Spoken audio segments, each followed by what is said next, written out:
Salut, c'est Kublai. Alors je suis toujours à Moscou en Russie et aujourd'hui j'ai décidé que j'allais faire une petite vidéo pour changer, même si je commence à devenir accro au podcast, c'est un format que j'adore. Mais bon, aujourd'hui j'avais envie de montrer ma tête un petit peu. Et ouais, au fait, fais pas gaffe à la chemise, si elle est pas repassée, elle est toute froissée parce qu'en fait elle sort elle sort de ma valise et ma femme est pas là. Et comme ma femme est pas là, les chemises sont pas repassées. Donc voilà, c'est un petit peu à l'arrache.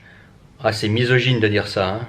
Oh là là, oh là là. Il a osé dire que sa femme repasse ses chemises. Tu te rends compte comme c'est misogyne, ça? Allez, casse-toi de cette chaîne-là. C'est aux autres que je m'adresse.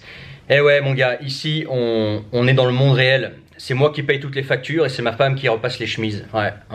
Tu t'es fait par ta société progressiste, ouais, c'est con, hein. Allez, casse-toi, on n'a pas de temps à perdre avec toi. Pour les autres, pour les vrais qui me regardent, qui ont l'habitude de me regarder, aujourd'hui, je voulais parler justement de femmes indirectement parce que de temps en temps, je reçois un commentaire ou un message me demandant quel choix ils doivent faire en fonction avec leur couple en fait. Tu sais, des jeunes Français qui veulent quitter la France et aller vivre dans un autre pays pour gagner en qualité de vie, soit pour faire exprimer leur ambition, soit parce qu'ils sentent qu'ils auront un meilleur avenir ailleurs. Ils me posent des fois la question, Kublai, qu'est-ce que je fais? Je largue ma copine, je largue ma femme, j'amène ma femme ou je trouve la femme sur place? Et je vais t'en parler ici dans cette vidéo qui sera 100% improvisée comme tu vois. Et je vais dire ce que j'en pense. Bon, déjà ça dépend quel âge tu as. Tu vois, une Française de 50 ans, c'est pas une Française de 20 ans. Tu vois, tu auras plus de valeurs, on va dire, de valeurs de droite, de valeurs patriarques. Tu vas les retrouver plus chez les personnes, tu vas les trouver plus facilement chez les personnes plus âgées. Tu vois, si certains Français m'ont déjà dit, plus âgés que moi, bien entendu, 15 ans, 20 ans plus que moi j'ai 34 ans, ils m'ont dit, ouais, Kublai, t'exagères, il n'y a pas un problème de féminisme en France. Oui, mais c'est parce que tu es en couple avec ta femme depuis 20 ou 30 ans, que vous vous êtes rencontrés à 20 ans, toi tu as 50, 55 balais, et oui, effectivement, on te dit qu'il n'y a pas de problème, parce que ta femme n'est pas concernée par ça, ta femme elle a encore les valeurs d'avant, tu vois. Mais on vit dans un monde qui a vite changé. Moi-même, tu vois, je me rends compte que moi, la dernière fois que j'ai touché une Française, c'était en 2009, donc c'était il y a 10 ans. Depuis 10 ans, je suis pas sorti avec des Françaises, ça m'intéresse pas et ça me manque pas du tout au passage. Mais je me souviens, dans les années 2000, c'était déjà, il y avait certaines valeurs qui se perdaient quand même, tu vois, des valeurs de couple, etc. Enfin, tu connais la situation. Et aujourd'hui, quand je parle avec des plus jeunes que moi, qui ont 10 ans de moins que moi, ou même des potes qui sont restés en France, apparemment, ça c'est encore plus, il y a plus du tout de valeur aujourd'hui, et tu te retrouves facilement avec des femmes qui en valent pas vraiment le coup si tu veux en faire ta femme, quoi, si tu veux faire une relation sérieuse. Donc moi la question que je te pose, c'est déjà quel âge tu as, ça fait longtemps que tu es avec cette femme ou pas. Est-ce que cette femme, c'est surtout ça en fait, est-ce que cette femme elle partage exactement les mêmes valeurs que toi? Est-ce que cette femme, oui, elle a un beau corps, elle t'attire sexuellement, mais est-ce qu'elle a les mêmes valeurs que toi? Parce que sur la durée, ce qui va faire que vous allez rester ensemble ou pas, c'est les valeurs. Moi par exemple, pourquoi je suis avec ma femme depuis maintenant 5 ans?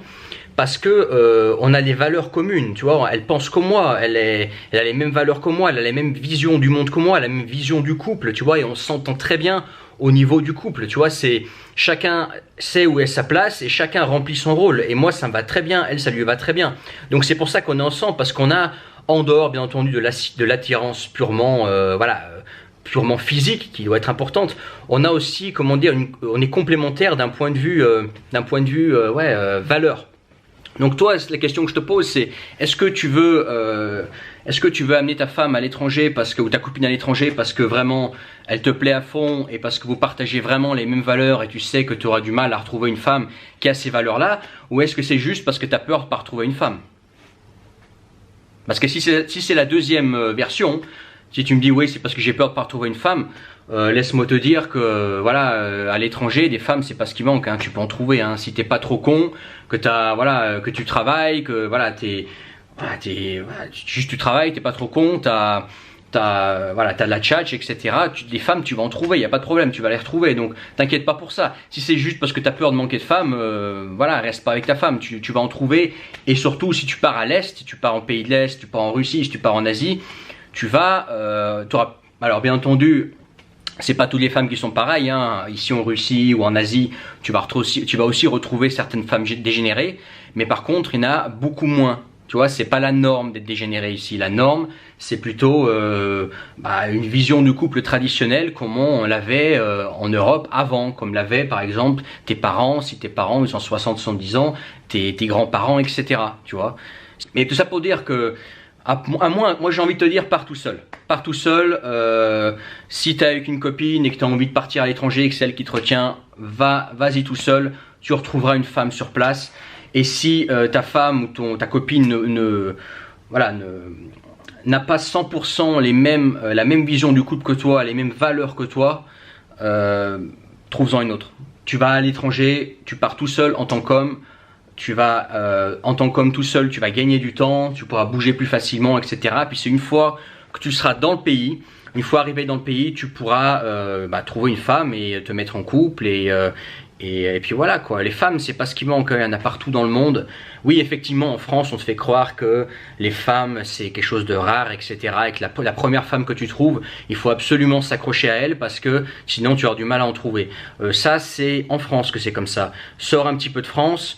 Tu vas voir, voyage un peu, tu vas voir que dans certains pays, c'est même l'inverse. Tu vois, c'est même l'inverse, c'est même les hommes qui sont en manque et trouver une femme, tu n'auras aucun problème. Je dirais même que c'est mieux parce que elle va t'aider, notamment si au début tu maîtrises pas la langue du pays dans lequel tu es, elle va t'aider pour exemple tout ce qui est administratif. Elle va t'aider par exemple déjà pour apprendre la langue, tu vois. Le fait de pratiquer la langue locale avec elle, c'est un gros plus. Tous les jours tu vas parler dans la langue locale avec elle. Alors au début tu vas peut-être parler anglais, mais après tu vas parler uniquement dans la langue locale. Par exemple, si tu vas en Hongrie, tu trouves une hongroise, si tu parles pas hongrois, au début tu parles anglais avec elle, toi tu vas te mettre à bosser le hongrois, et petit à petit ton niveau d'hongrois va être meilleur et meilleur, et petit à petit vous allez switcher au hongrois, et tu auras une pratique du hongrois tout de suite. Pareil pour le polonais, pareil pour le japonais, pareil pour le russe, tu vois.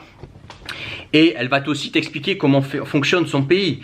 Elle va t'expliquer tous les jours, elle va dire mon pays fonctionne comme ça, elle connaît son pays, donc tu vas gagner du temps également. Tu vois, ça c'est pour le côté pratique. Mais vraiment, si tu hésites à partir, parce que c'est ce que je chante à travers les messages, si tu hésites à partir parce que tu as peur de partir en tant que célibataire et rester célibataire toute ta vie, parce que tu as peur de ne pas retrouver de femme, parce que je sais qu'en France c'est de plus en plus dur de trouver des femmes qui valent le coup. Hein. Juste trouver une femme, voilà, c'est partout. Hein. En France, tu veux juste trouver une femme, on est bien d'accord, c'est pas compliqué. Mais par contre, si tu veux une femme avec des valeurs, avec qui tu peux avoir une vision long terme, qui partage toi des valeurs de droite par exemple, des valeurs patriarcales, tu vois, des valeurs traditionnelles, c'est même plus simple d'aller à l'étranger parce que tu auras, notamment si tu sors des pays occidentaux, parce que beaucoup plus de femmes en proportion ont conservé ces valeurs. Je prends par exemple, là je suis en Russie, je prends l'exemple de la Russie, effectivement tu as des femmes, notamment ici à Moscou, qui vont être à fond sur l'Europe, qui ont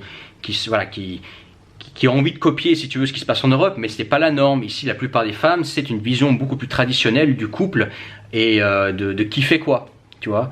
Et effectivement, si tu expliques aux Français moyens comment ça se passe ici, etc., ou même encore Moscou, tu vois, c'est plus ou moins à l'européenne, mais dès que tu sors en campagne, ici, c'est vraiment des valeurs de couple traditionnelles. Et si tu expliques ça aux Français moyens, tu vas te faire insulter de macho, misogyne, tout ce que tu veux. Alors qu'ici, c'est normal, tu vois. Moi, oui, je le dis, moi, je suis un pourvoyeur. Je suis un pourvoyeur pour ma femme.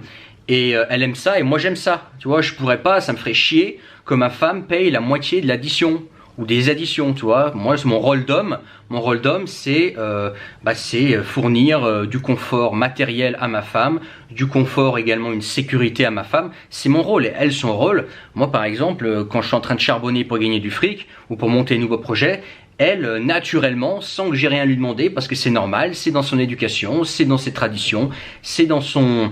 Ouais, c'est dans les valeurs du couple comme elle a été élevée, d'où elle vient, etc.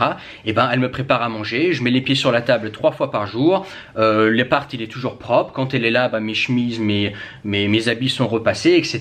Elle m'aide à gagner du temps quand, par exemple, je suis occupé, que j'ai une tâche à faire qui ne demande pas ma présence, c'est elle qui va le faire. Tu vois, c'est comme ça qu'on est complémentaires, ça c'est une valeur à l'ancienne, alors qu'en France ça va pas être comme ça. Donc à toi de voir, si tu aimes mes vidéos, et mes podcasts, que tu te reconnais à travers de ce que je dis régulièrement en vidéo, etc.